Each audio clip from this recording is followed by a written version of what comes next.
Welcome first-time listeners and returners to the Sports Deli, where we believe that less is more. If you are a returner and you have already heard the intro, please feel free to fast forward to the 4-minute and 35-second mark of the podcast. LESS stands for leadership, equality, empowerment, empathy, education, social injustice, suicide prevention, sports, and solutions. We talk a lot about white privilege. We want to mobilize and pay it forward. The Sports Deli is sponsored by SportRx. You can give them a call at 888-831-5817 or find them online at sportrx.com. SportRx is the leader in sport prescription eyewear. They are used by the NFL, the NBA, the NHL, and Major League Baseball players. People all over the world use SportRx. You can give them a buzz again at 888-831-5817 or find them online at sportrx.com. Don't forget to enter the code DELI10 at checkout for your special 10% discount. And now a little bit about your two co-hosts, Dr. J and myself, Hootie Hoot. Dr. J hails to us from Maryland. He lives in New York. He went to Bethesda Chevy Chase High School in Maryland. He's a sports junkie. He loves his Washington football teams. He used to brag in college when we were roommates about how the Washington football team used to have a 41-year waiting list. They don't anymore. He loves politics. His dad was a civil rights lawyer. His mom worked for the government. He's working on his EDD in higher education. He's got his master's degree from the University of South Carolina. He once won third place as a freshman at the University of Kentucky in a Rick Pitino lookalike contest. He's been photographed with Dick Vitale, Jimmy V, Rick Pitino, the Tark, and Coach Spurrier. He loves golf. He's played in Scotland, Mexico, Spain, the United States, and he's played Torrey Pines, the Ocean Course, Pebble Beach, and Doral. He loves the All-American at Waffle House and will, once the pandemic is over, commandeer a booth at night at Waffle House and be broadcasting live right here in the Sports Deli. As for myself, Hootie Hoot, I'm from Detroit. I went to Oak Park High School. I love my Detroit teams. Loved my friends growing up on Leslie. I played 5 sports in high school. I got cut 3 times, once in middle school, high school, and in college, and the next year I made the team every single time because I was motivated and so mad that I got cut the previous year. I played JV on the basketball and baseball teams as a junior, but I didn't care because I just wanted to play, and then the next year as a senior, I made the varsity in both baseball and basketball. I give a lot of thanks and big credit and kudos to my youth coaches, Coach Clairfelt, Mr. Emanuel, Richard Maltz, Jeff Feig, Mr. Sternberg, Coach Golding. All played huge parts in my upbringing and my success, and I played 4 years of college basketball and 1 year of intercollegiate tennis. I played on the first team in the history of Goucher College in the sport of basketball. I was the first MVP in the history of the men's basketball program. I still hold a record where I made 5 out of 6 three-pointers in a game, good for 83%, a single game high, still some 30-plus years later. I went to Frostburg State and learned under the tutelage and mentorship of Oscar Lewis, a phenomenal coach. I've coached men's and women's college basketball for 23 years. I've sent dozens of players to the NCAA and NAIA levels, including 11 to the Division I level. I currently coach at the Preuss School in San Diego. It's a low-income first-generation high school in the sport of girls basketball. I have a beautiful, amazing, incredible daughter.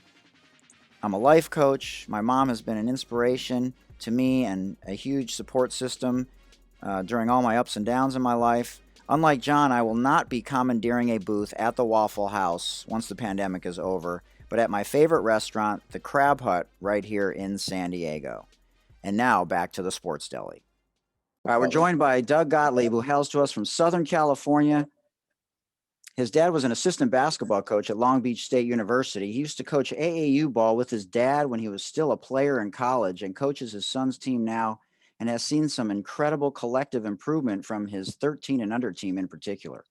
While he was still a player in college, he took advantage of a rule that allowed college players to practice with NBA teams as long as he paid his own way. And he practiced with guys like Rasheed Wallace, Bonzi Wells, and Jermaine O'Neal.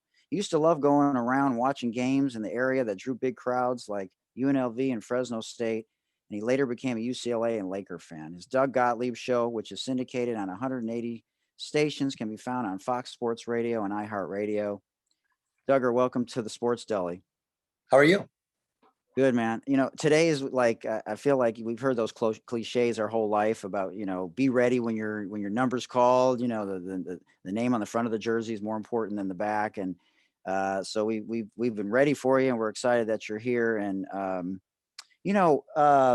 growing up in the household that you grew up, you said that you never really had a lot of money and that you couldn't really necessarily go to the schools that you went to, unless you got a scholarship. And tell everyone the story, because I know a lot of people have heard it. And we've had Jay Billis on, and he talked a lot about his high school experience and how he had a horrible experience, but that didn't deter him. You sort of had the opposite experience growing up. You had a good experience in high school, but something happened your first year in college. So tell everyone a little bit about that and what you learned from that.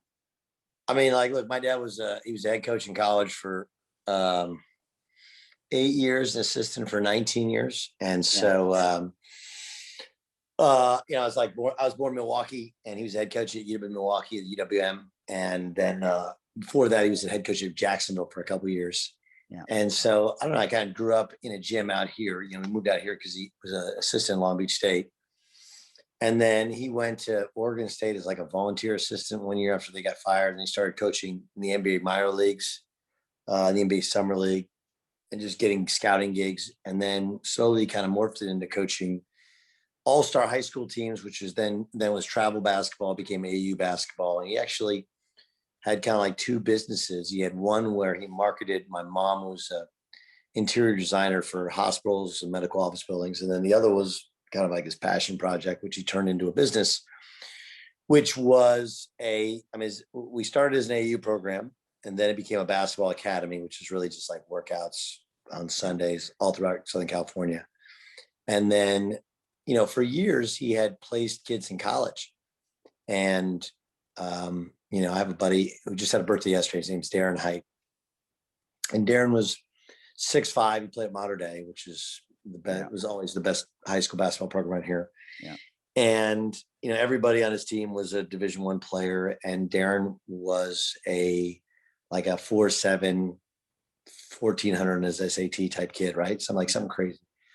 And he didn't get into Harvard and Yale on his own, and they didn't recruit him. And so my dad was like, this is crazy. So he called Pete Carrill, and he's like, Pete, you got to come see this kid. He's your type of player. And, at the time, frankly, the Ivy League could take as many as they wanted, right? As long as you had the grades. But they could help get you in a little bit. And this is when Prince was really good. He was a freshman on the team that beat UCLA, or sophomore. He was a sophomore. Yeah, sophomore.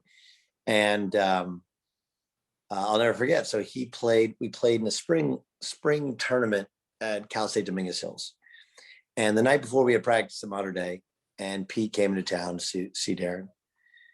And I'll never forget, Pete's just, even when he was young, he looked like an old man. He was an old man. And he's like, I don't know, Bobby. He looks okay. He's kind of small. Played center in high school, And he was like one of those, I think Mater Dei, especially now, but back then, they'd have Miles Simon was their best player. He was one of our teammates, and you'd have 3 or 4 studs, right? And then they had a bunch of, payers kind of. It's like some AU teams, where his dad was my dad's periodontist. His late mother was, I think she worked, I don't remember, but, just from a good home, good family. So first night, it was not really, so we played in a tournament game the next day, and Pete shows up, and we literally ran every play for a guy who's really more of like a jack of all trades, master of none type player. Right. Yeah. So he had 31 points, 6, 7 assists, but only through 3 quarters. So my dad takes him out of the game. He's a little tired. And, midway through the 4th quarter, he tries to, hey, coach, I'm ready. He's like, well, ready for what? He's like, to get back in. He's like, the hell you are? You're going to Princeton. Not going in and screwing this thing up. So with that as the small, I can name. I work now with a guy named Bim, who's Bim's he runs SoCal Elite, and he coaches with me on my 12U team. Mm-hmm. And Bim went to San Jose State, kind of same thing. Played for me, my dad, and my dad helped place him at San Jose State. So he turned the connections he had from 40, 50 years in the sport into a business. Mm-hmm. And so he was basically the player's advocate, almost like their agent, only instead of getting paid by the school, he got paid by the parents. Because for a parent then, and it's even worse now, right? School's hard to get into, ridiculously expensive. Yeah. And so he would evaluate kids, and then he'd say like, hey, your kid's a Division III player. And you might say like, well, Division III, no scholarships. Like, yeah, okay. But to get into Williams College, get into Carnegie Mellon, which you can do as a basketball player, is easier than it is for a regular student. And so he would use his connections, and not to force somebody to take him, but just like, hey, this is a kid I think can play at your level. Here's a tape. Here's a full tape. Here's a highlight tape. Here's what he's playing. And if it came through at whatever level that he evaluated the kid at, the parent would pay him. And so it was a business. It wasn't a great business, but it kept him really in the sport. So that's kind of my background. We had, I played all sports growing up, but after my freshman year in high school, I just focused on basketball. And I improved from my junior year. I was really a high mid-major recruit and a couple of high majors, Virginia and Florida. And then for my senior season, kind of blew up, and I became an All-American type player. And then started as a freshman at Notre Dame, chose Notre Dame so I could start as a freshman. And I liked it. I would have loved it way more than I did as a freshman out of Southern California. I mean, I'm Jewish. I wasn't used to a Catholic school. It was it was only 7,500 undergrad at the time. I kind of thought I wanted a bigger school. Let me ask you a question real quick before you talk about Notre Dame. You're listening to an interview with Doug Gottlieb from Fox Sports Radio. He has 256,000 Twitter followers and over 11,000 followers on Instagram. You can find him on both Twitter and Instagram at Gottlieb Show. Gottlieb is GOTTLIEB Show, at Gottlieb Show. At Oklahoma State, he played for the legendary Hall of Fame coach Eddie Sutton. As a player, he made 3 straight trips to the NCAA tournament, including an Elite Eight appearance as a senior. In 2002, he started a show called The Sports Animal in OKC and did Oklahoma State basketball games as an analyst. In 2003, he was hired by ESPN, and he was co-host of Game Night while filling in for Colin Cowherd, The Dan Patrick Show, as well as working as a studio analyst for ESPN News, ESPNU, and he was a mainstay on SportsCenter as an analyst while appearing on Sports Nation and Mike and Mike in the Morning. Now back to this interview with Doug Gottlieb from Fox Sports Radio right here in the Sports Deli. I grew up in Detroit, and so I was the minority. And, I got cut 3 times, and, I had a why. I was pissed off at the world. And, what did you work on back then? Because the game was different back then. It's not like we were working on Hezzies back then. And, we were doing triple cross. You were funny. I just worked out my son. Yeah. He actually asked me the same thing. It's a great question. Yeah. So, I mean, you were an All-American, but, were you, because people don't go out and play street ball anymore. We've talked about this on the show before with people. Like, it used to be your parent dropped you off and see you in 3 hours, go get your ass kicked. And if you lose, you're waiting an hour and a half before you get on the court again. Miles Square Park is in Fountain Valley, California. And my dad used to take me there at 7:30 in the morning. And the guys would get there at like 8, and he'd help me get in the game. Usually I couldn't get in the first game. If you get there early, sometimes your first 10 guys get on, but a lot of times as a little kid, you couldn't. And so when I started going when I was like 12, 13, he'd take me there. He'd help me get in the first game and make sure I got through. And then if we won, you stay on. If you don't, now you show me you can play a little bit. You pick up another game. Leave me $5. I'll come back and get you later. And, you call collect if you had to come get picked up. Call collect. 1-800 call. That was before you even call AT&T, right? And so what I do now with my son is I kind of do the same thing, only I do it with AAU tournaments. So like last 2 days, he played 10 games. Yeah. And he played great some games. He played shitty some games. But it's just like full weekend of basketball. And some people don't get it, but it's like, yeah, you and I, we grew up, you just go hoop. So what do we work on? I mean, shooting. I mean, who did you emulate? Because, you know, you were Bobby Hurley. Yeah, Hurley. Donovan. Bobby Hurley was my guy when I was in high school, like, and when I was in junior high school, like that was my idol. John Stockton. Yeah. A little Mark Price. It's crazy as Mark and Brent become really good friends. Yeah. Trying to think. I mean, he was one of the first scoring point guards, Mark Price. Man, he could just shoot the shit out. Wow. A little. I mean, I loved Isaiah and his game, even though everybody in LA hated. I actually didn't like the Lakers growing up. I was the kid that liked the Celtics and then liked the Pistons. Or I liked Jordan before school, like Jordan. Yeah. You know, because everybody liked Magic out here. So I don't know. And I mean, I love college players. There's a guy named Jay Burson that played at Ohio State. Yeah, totally. Yeah, before he hurt his neck. Oh. And I love Jay Burson. So Scott Skiles, I mean, he was tougher than shit. Tough. So I just, you know, I watch college ball, and then I'd go down the street I didn't have, my driveway was like slanted like this. So I'd go down the street to a guy named Garrett Phipp's house, and I'd shoot and play imaginary games all day. And then on weekends, he would take me to play basketball if I wasn't playing football or baseball. And that's how I played it. And then summer, I went to a couple of different camps when I was a kid. At Snow Valley Basketball Camp, which still exists. You don't have a ball the first day and a half you're there. And I just love hoop, man. Love it to this day. Yeah, that's awesome. So, okay, so fast forward. So you go to your first year and you make a boo-boo. You pull a ball, your first year, right? Yeah, a Jello ball. Yeah, I mean, I took a couple kids' credit cards and used them, and then put them back. Right. Thought I wouldn't get caught. Like, oh, who's gonna know? Yeah, it's not the way credit cards work, actually. So, and I was contemplating leaving anyway. Like, I'd had some hard conversations with my dad. I mean, we just, the late John McLeod was my coach. Right. And, first year in college is hard anyway. Yeah. And it's far from home. It's Catholic. It's cold. It's all this other shit. And we sucked. Yeah. But we were going to be better. Yeah. And my high school teammate was coming for the next year. We had a good young crew of freshmen. Like, we would have been all right. But then, McLeod called me and told me they caught me. And I still wanted to come back.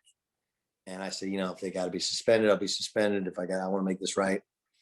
And he called me a couple of days later. He's like, can't do it. Because I would have faced the honor committee, and there's just no way. Yeah. So I left. I sat out a year, went to junior college, got my AA.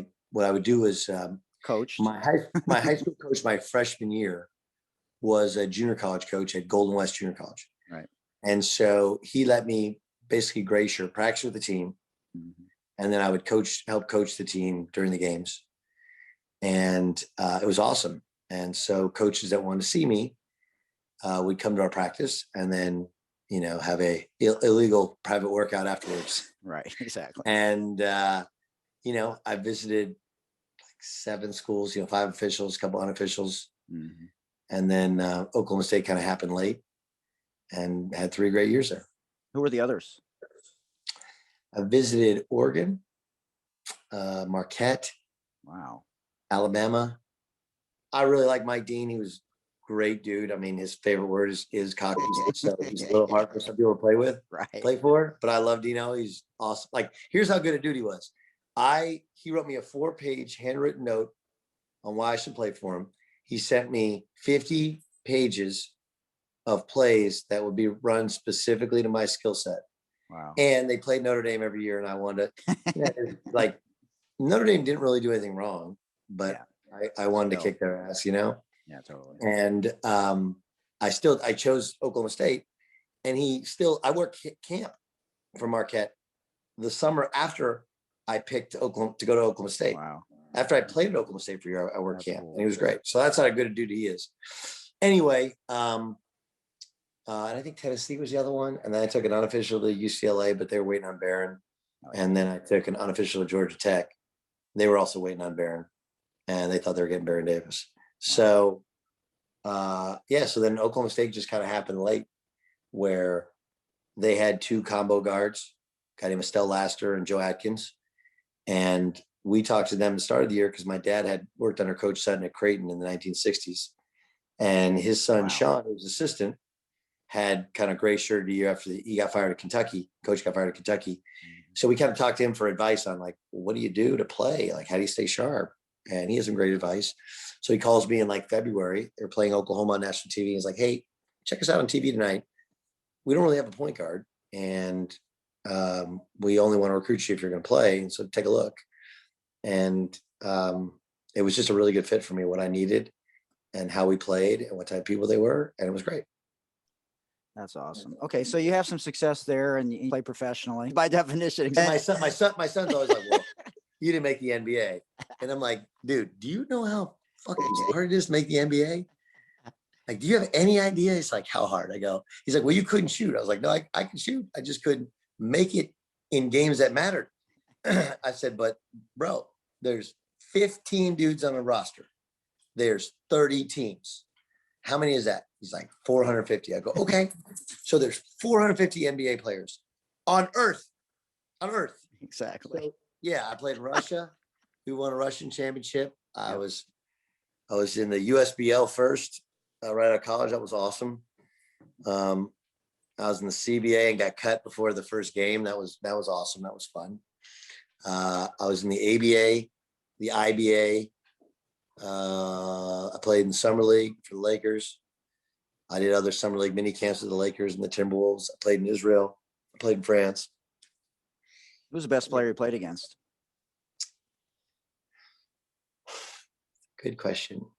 Overseas or ever? Oh, well, overseas. I mean, Rashid was in Portland. There were some other guys there, but yeah, but it was a cool camp. It was their summer league, like prep camp. And the easy answer is Jeff McInnes in that camp was Jeff was a first round pick out of North Carolina. Yeah. His nickname's Touche. Touche was a badass. But he was just, they tried to, it was one of those things. It was a really eye-opening experience. So Jeff McInnes had a reputation, and he's now I think he's a head coach at a prep school and like a really successful one. He used to coach AU in Charlotte. And he was a straight up baller. Like, he was a dog. But he had a reputation of a guy who they didn't think he could be a second or third point guard, right? To be a second or third point guard is a different mentality. Yeah. Like, you got to just sit there, cheer for your team, and come in and just be a dog. Yep. And at the time, I think they had Damon Stoudemire and Greg Anthony, and they needed a third point guard. And so I go to this camp, and it's the summer before my senior year in college. I'd led the country in assists. And there's a lot of good players, a lot of good point guards there. He was the best. So we get ready to play like the first day. And literally they'd split up teams. They had lists. We had done workouts and drills and one-on-one stuff and all this other high-level NBA stuff. And this is when like Jermaine O'Neal hadn't yet played much with the Blazers. But if you played, like, oh my God, they have a great player who hasn't even seen the NBA court. Rashid played some. And they started running us. They did ladders. You know what a ladder is for somebody who hasn't. It's like you put two groups at each end, right? So you do a ladder, and you do like 3, 1, 2, 3. When you hit the line, then they do 3. Yeah. And then when they hit the line, you do 5, and then you do 7, and then you do 9. And at some point, somebody's gonna like. So we go up to 13, and then we go back down, and then we do it again, and then we do it again. We're like, what the fuck? And I'm just like a college kid. I'm a fat girl at the prom. I'm just happy to be there. Right. So I was staying in a guy named Jason Levy's house. Jason was an assistant at the University of Portland at the time. And I got the opportunity from a guy named Mark Warkentine. Mark was the general manager. And so Mark invited me and Jason to dinner after the practice. So we go to dinner, and I'm exhausted, and but I played pretty well. I'm like a college kid, I played pretty well, held my own. And I said, Mark, can I ask you a question? He's like, anything. I go, why did they have us run ladders? Mike Dunleavy was the coach. Why did they have us run ladders before we played pickup? And he goes, oh, you're going to run them again tomorrow. I go, why? He goes, to see if Jeff McInnes will quit. I was like, what? Like, yeah, that's basically like, It's kind of the whole wow. campus. We're trying to figure out if Jeff McInnes wants to be our third point guard. And sure enough, like the next day, that's fucked so the next up. day we're ready to play, right? It's like early in the morning. And, like when you do a workout that level, the next day you're tight, you're sore. Oh, hell yeah. The guys come in and we get loose. We do some drills. Then you stretch. To get loose, then you stretch. So you done stretching and we're like, all right, we're going to play. And then, here comes the strength coach. And we do ladders again. And we get up to like 11. and Touche was like, man, fuck this shit. I didn't come in here to be on no track team, right?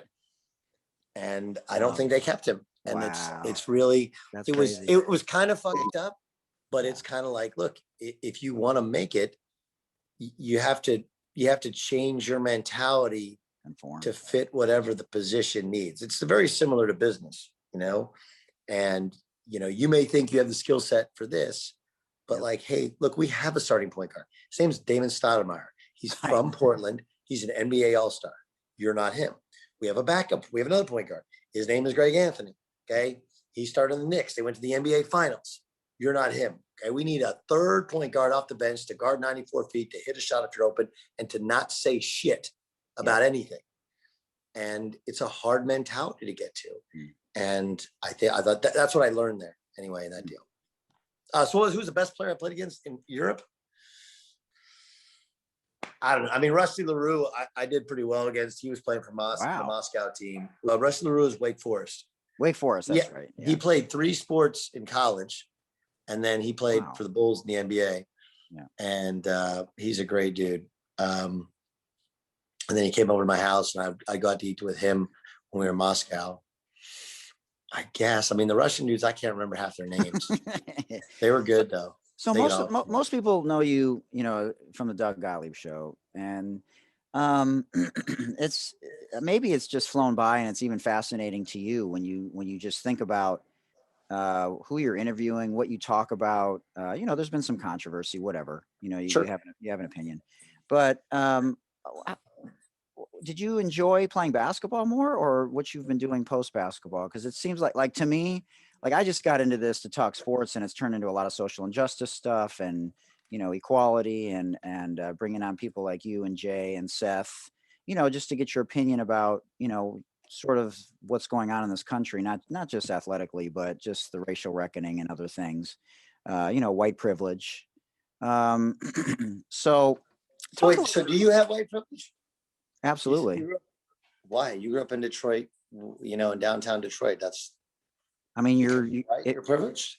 I mean, that one, I'm not being defensive about it. No, I understand. It's really an interesting discussion. Well, I don't think that we can ever cognitively, we can understand and empathize someone of color who has a completely different standard when he walks out of his house, right? When we walk out of our house, we're not getting profiled. So isn't that privilege? I don't know. I mean, how do you know that people are getting profiled? Do I think that racial profiling exists? Of course. I mean, I think part of it is like, you live in Detroit. It's a very different mentality than when you grew up in Southern California. I grew up in a Mexican neighborhood. Yeah. So I don't, I know myself as a minority in basketball, where you're judged with a negative stereotype when you play basketball as you're white. You're automatically slow. You're not quick. You're deceptively quick, Oh, if you don't have any moves, you're punked even to this day. If you step on the court, coach is thinking, let's trap, let's yeah. So that whole thing. But what I'm talking about is you can't tell me that if you're born white versus being born black. Are you barbecuing? That's what I'm talking about. Sorry, dude. I love it. I don't know if it smells Plot good. twist. I'm kind of messed up over this. I don't know if it smells like I want to smell, but I guess you're gonna find out. No, I got a piece of what is this? But I listen to a lot of your shows, but I don't know if you've talked specifically about this or you've had somebody on, and I'm part of an advisory board now with some former NFL people, and it's been fascinating to listen to some of these people talk about this. And why are we not listening to black and brown people? They're telling us that they live a stressed, scared, different life than we do, and aren't we arrogant to say, nah, there's no double standard, there's no white privilege. The Sports Deli is sponsored by Sport RX, the leader in sport prescription eyewear. You can find them online at sportrx.com, and don't forget to put in the code DELI10 at checkout for your special Sports Deli 10% discount. And now back to the interview with Fox Sports Radio's Doug Gottlieb right here in the Sports Deli. For Dr. J, I am Hootie Hoot, and we will now discuss the issue of white privilege right here in the Sports Deli with Doug Gottlieb. No, I don't. I think there's a balance between the idea of universal white privilege and it doesn't exist, right? Like I think it's very reasonable to think that most people I know are my friends that are black. They're like, yo, dude, you don't understand, when you get pulled over and you're black, it's a totally different thing. Yeah. Now, is some of it made to be worse because of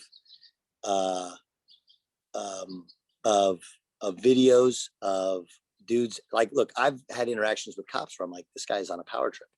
Right. Now, have I ever feared for my life? No. So I don't know what that feels like. And of course, I'll admit that because of a lot of it is some of the laws and some of the punishments of those laws, that the incarceration rates are ridiculous. But I would also tell you that a lot of it is what you're born into economically. Now, is that race related? Yes and no, right? Like if you're poor white trash, like my in-laws, they're like poor white trash, right? Like they're not particularly, but in their town, there's plenty of them. Yeah. And plenty of people who are. Like they're not treated with the same level of dignity and respect that people in the nicer neighborhoods are, whether you're white, black, or otherwise. But I'm also like, look, I'm smart enough to realize, one, I don't know everything, and two, it is a different life if you grow up black. But I also, part of my blind spot for it is I grew up where it's a little bit homogenous in California. I actually think Mexican people get treated the worst out here. Like it's one of the things that kind of bothered me about the BLM movement a little bit, was for a long time it was only about black people. Like, yo, have you ever grown up in California? Like Mexican people, they get a bad rap. Like we're talking about people in their borders, like they're fleeing to get a better life to come to America, just like my ancestors did coming from Eastern Europe, right? Right. And we treat them as sub-citizens at times. So of course I'm understanding of it. I don't think though that white privilege is universal to white people. I just don't. I think privilege is, a lot of it is based upon socioeconomics more so than ethnicity. And I also think there are parts of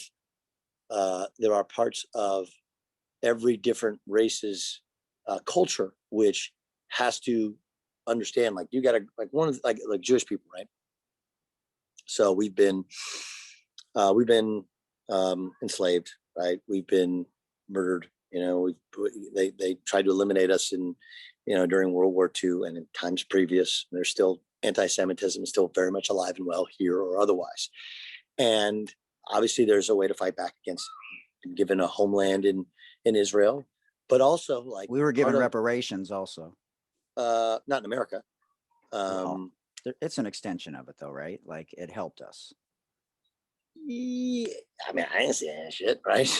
So, okay. Well, but the point is, like, one of the things I learned really early on is it's 100% the culture is 100% literacy, right? There's a push for education. It's the other thing, like Asian cultures, they're very much about family and about education, and they've been put into camps, World War II, here in America, right? And they have been misjudged and mistreated. And the best way to fight back against it, I believe, is education, right? Is to make your culture one of unity and education.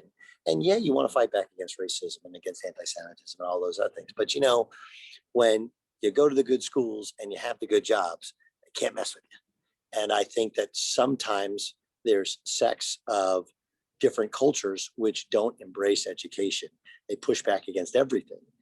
I want to interject just for a second. I agree with you, I guess, in theory on some level about the emphasis of things, and generationally speaking, over time, things have shifted because of the emphasis on education and family.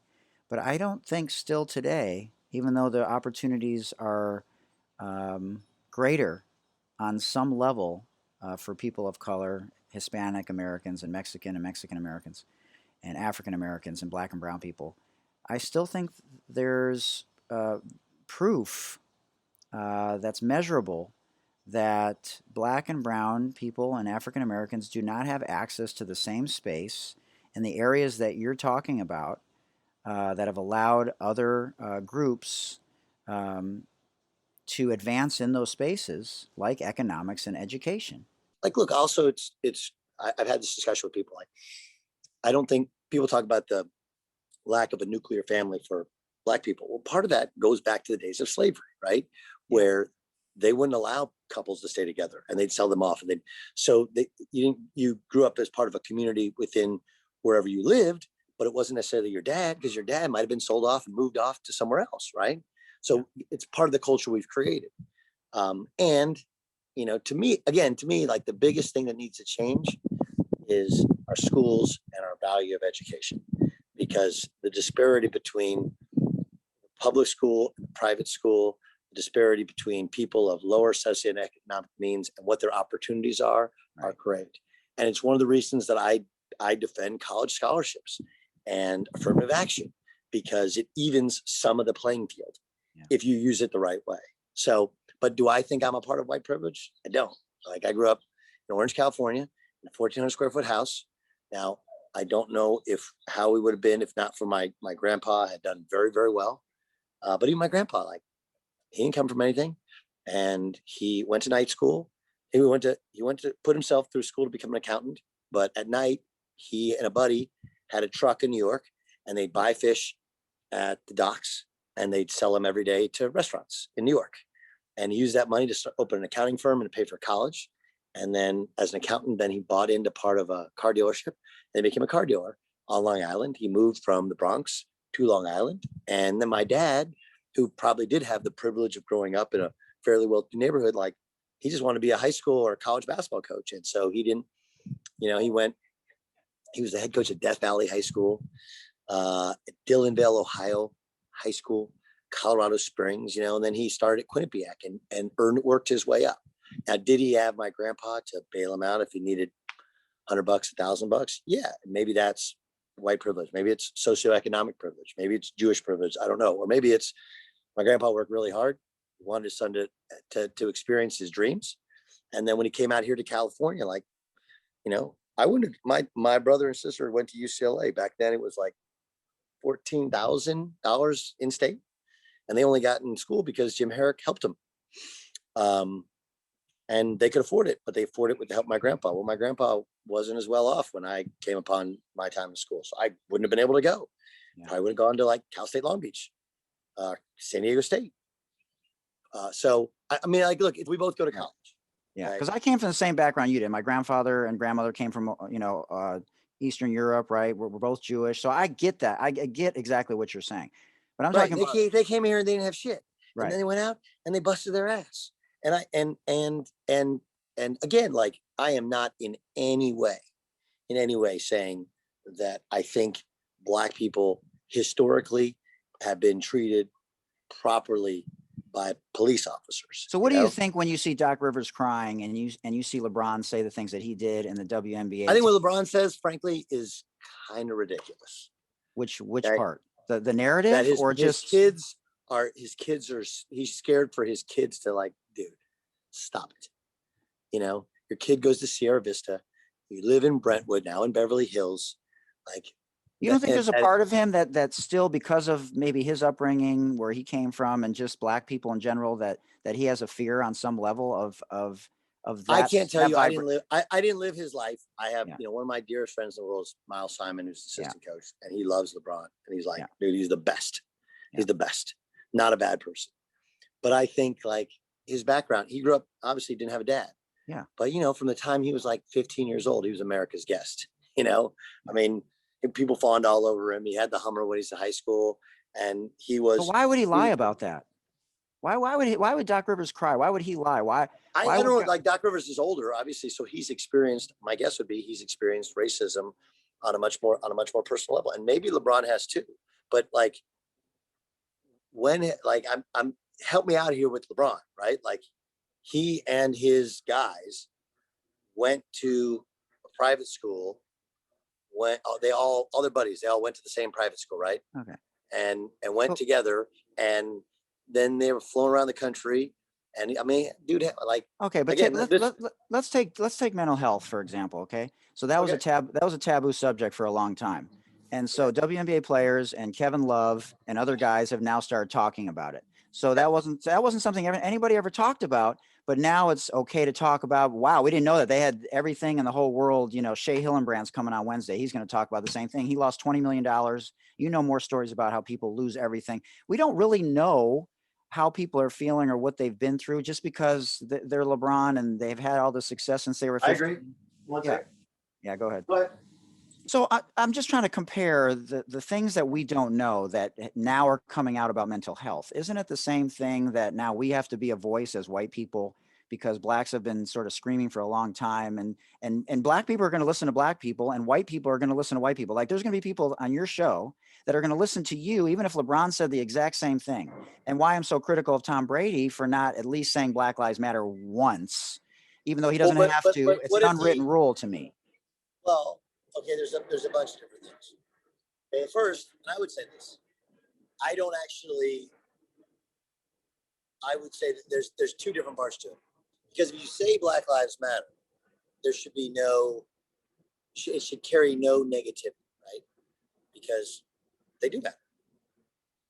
But if you say Black Lives Matter, it will be associated with the BLM movement, which I greatly disagree with. You know, yes. From the initial stuff where it's the end of the nuclear family, etc. Yeah. And so I think that for me personally, that would be my thought. The second thing is like you don't have to be politically active. That's the other part of the way it works. You don't have to be. You can be. You absolutely can dedicate as much of your life to, even if you're a basketball player, football player, as long as you're doing your job. I don't give a shit what you're doing, But wasn't it different for Jordan and Tiger Woods? But wasn't it different for Jordan and Tiger Woods? They were criticized, but isn't it an even greater responsibility if you're the face of the league now as a white guy to at least say that this is ridiculous? He does things for Antonio Brown. He does things supposedly in the locker room, but publicly he hasn't said anything. So why does he have to? You don't think understand. He has a responsibility? No, not everybody can. Not everybody wants that, man. No, I know not everybody wants it. I'm not disagreeing. Not everybody wants that. Not everybody has to have that. And just because you're the best player in the league, like you don't have to. If you want to be, that's the great thing about politics. And the other part about politics that we have to understand, and this goes, I have a ton of friends that are in the media in sports, and they're very, very far to the left. I'm pretty much squarely in the middle. Yeah. Is, hey, look, your voice allows to be heard, but just you understand the way it's supposed to work is within reason, the other side has to be heard. That's how it actually works. I agree. Right? Like if Tom Brady voted for Trump, like I think at some point, if you haven't gotten off the Trump train after what happened in DC, I can't have a conversation with you, right? But there's lots of people. 75 million people voted for the dude, right? So there's a pretty good chance that number 12 voted for him, and so he's absolutely allowed to. That's how the system works. Yeah. And by the way, the person that I voted for Obama twice. I hated his politics on Israel. Couldn't stand him. Right, the things he said, whatever. And I understand there's a logic and a reason to why he said it. Yes. Hey, but I vote more for the man than I do for the political stance. Yes. Even if I greatly dislike, I liked Obama. I didn't like some of his politics. I didn't like Trump, but some of his policies, so at least, tax wise, obviously, and some of the other stuff, like I kind of get. I talk to people about the China thing with the currency, right? Currency manipulation. And I have friends that do business in China, and they're like, dude, he's right on this. He's just the worst guy ever. He's just a dick. That's right. So again, you're the way it, what is alarming to me is there are people, and you're somebody who's like, the voices have been shouting out to be heard, and many of them have been heard now. But again, the way it works is you want your voice to be heard. Everybody's voice gets to be heard. That's the way freedom of speech kind of works, right? As long as it's not hate speech, right? It does work that way. So let me leave it with this. That was a long Yeah, discussion. no, So that's good. That's accomplished. good. We'll get to the this or that because this is the fun part. But I want to leave you with this because Doug Williams came on and he said this.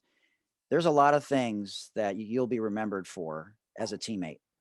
But he said, in a locker room, if a white guy stands up for a cause as important as this, call it what you want. You don't have to say Black Lives Matter. He said that is something that will resonate with African Americans differently than anything else for the rest of their lives. So, and that, but here's the other thing though. The reason I relate better to athletes is not just having played sports, but I think athletes, their bullshit meter is way more accurate than most people's bullshit meter. Right. They can spot a phony. They can spot a phony as a player. They know you can't fool them. Yeah. Can't fool players. True. And so I don't even think it's necessarily about supporting a cause. It's more about the type of dude you are, the things that you do. The perfect example is, in fact, Tom Brady, who, like, his guys are his guys. Like, Antonio Brown and what he's done. And when Malcolm Butler, when he left the Patriots, and dudes thought him not playing the Super Bowl, whatever happened between him and Belichick.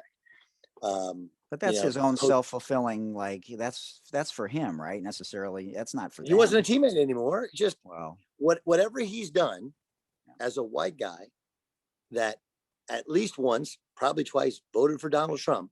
Whatever he's done, those guys love him, and it's not just because of the rings on their finger after playing with him. Those guys, and that to me is way more important than your political stances. How men view men that know that guy the best and that they can see through the bullshit. But I wish I guess it's more of a bummer.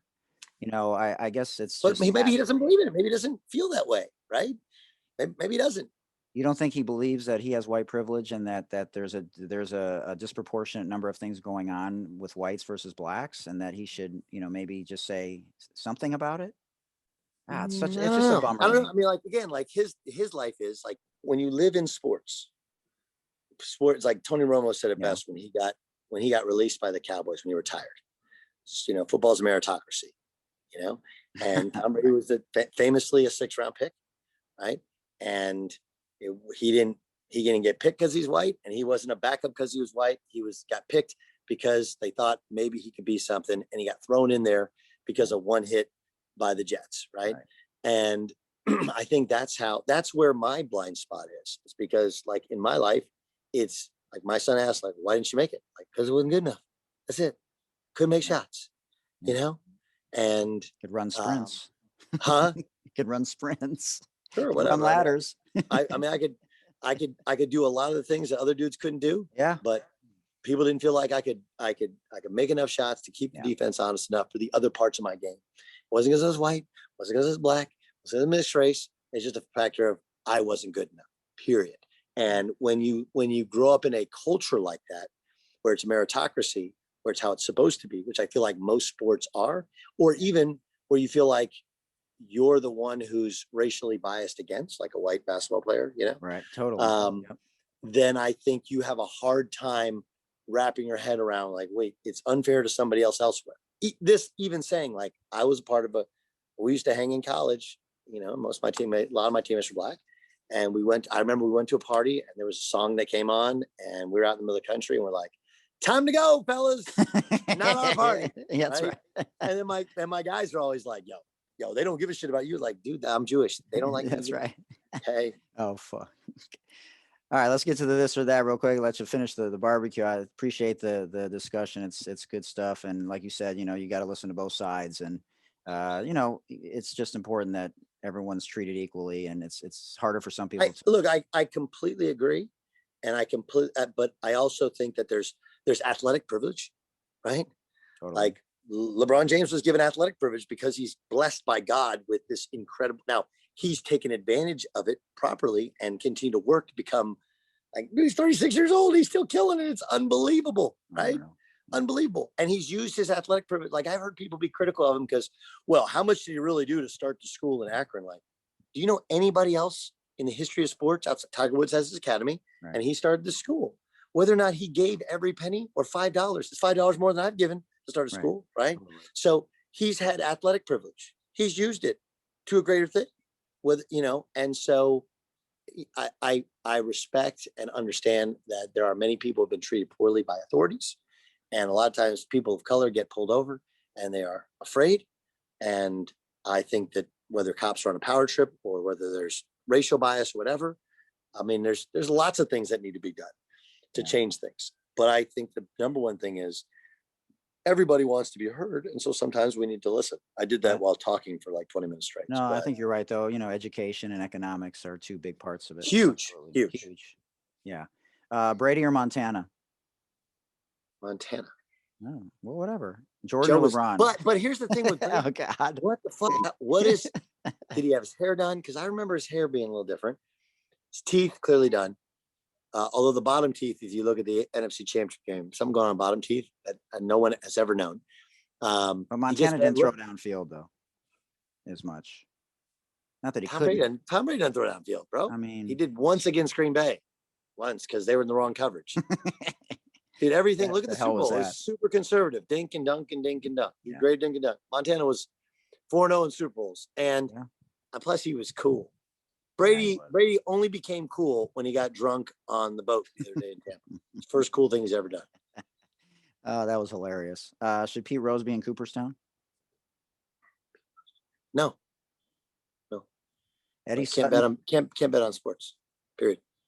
Eddie Sutton, Jim Calhoun, John Thompson, Lute Olson, Bobby Knight, or Jim Boeheim? In order? No, just which one of those guys do you pick?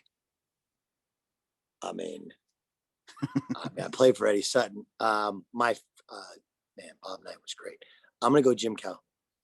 Wow. Coach Calhoun recruited me when I grew up obviously in Southern California. My mom's from Connecticut. She went to Syracuse. My whole mom's side of the family went to Syracuse. So, and Syracuse, that my senior year, they thought they were getting Stephon Marbury, so they didn't really recruit me. Wow. And I have to say, he might be the best high school player I ever seen. I mean, he was great. Oh my God. I got in his head a little bit. I mean, he was doing a little bit of that round ball game. So I played against him in ABCD, like I think going into my junior year, and I wasn't that good. He was better than me. And then my senior year, we never played against each other. And I mean, he was considered the best point guard there. We had Paul Pierce, who was like the best player in camp. Yeah. And KG was that year. He went to Nike camp. Yeah. So Nike and Adidas, it was Hatfields and McCoys. So, and it was at Fairleigh Dickinson, by the way.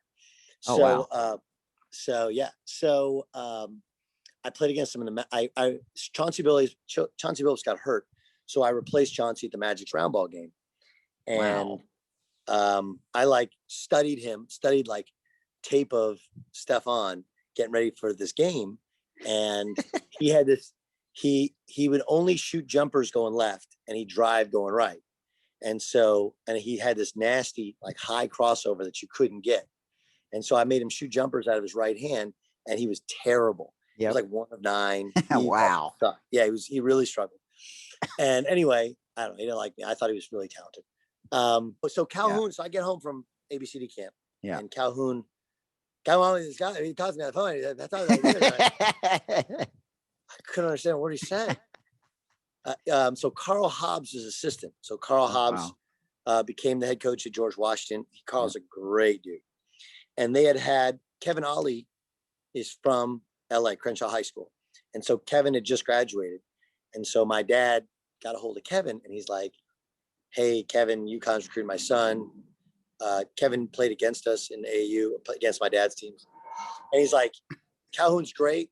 You run, you play with great athletes. He's like, but he's going to bring in a point guard every year to compete against you. So if you want, usually back then, if they signed you, they wouldn't sign a point guard the following year. That's like the rule.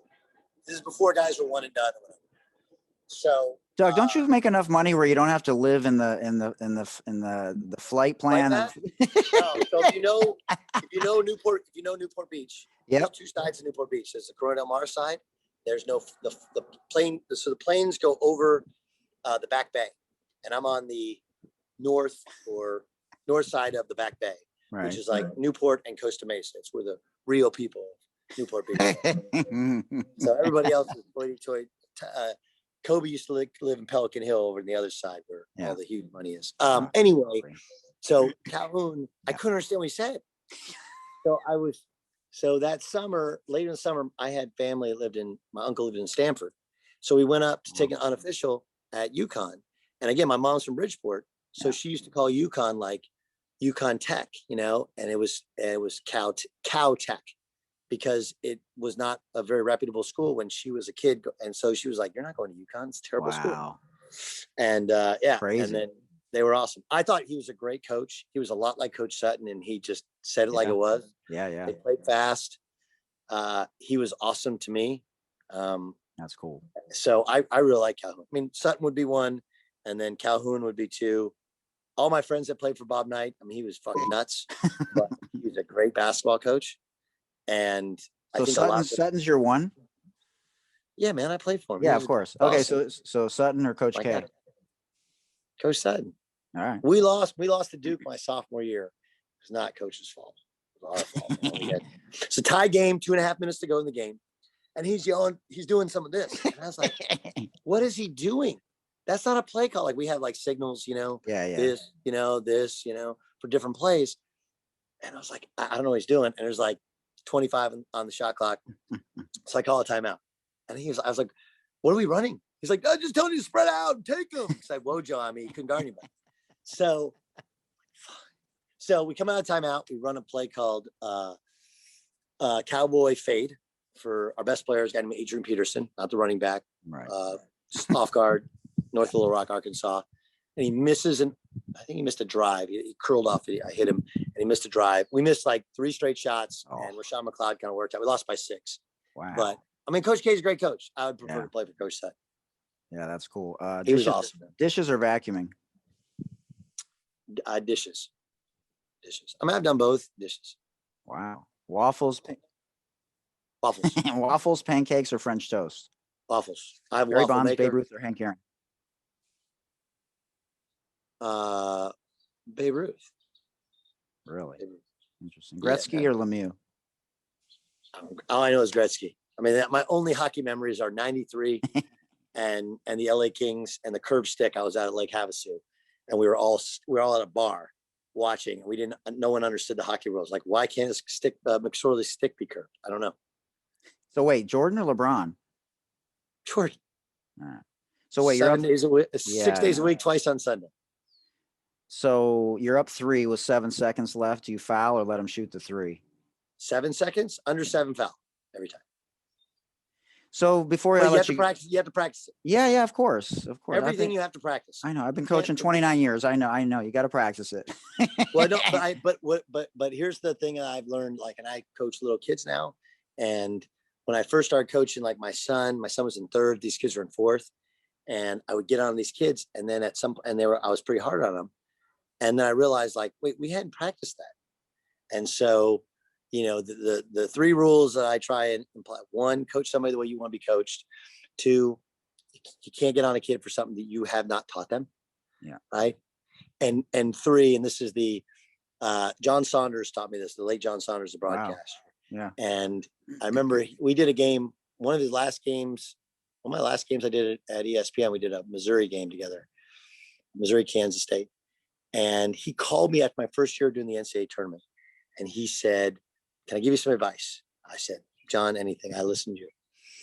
And he said, always the last thing you say about a kid, find one thing positive, especially in the NCAA tournament. Because I called Pitt when Wichita State went on their run. Their first win was over Pitt.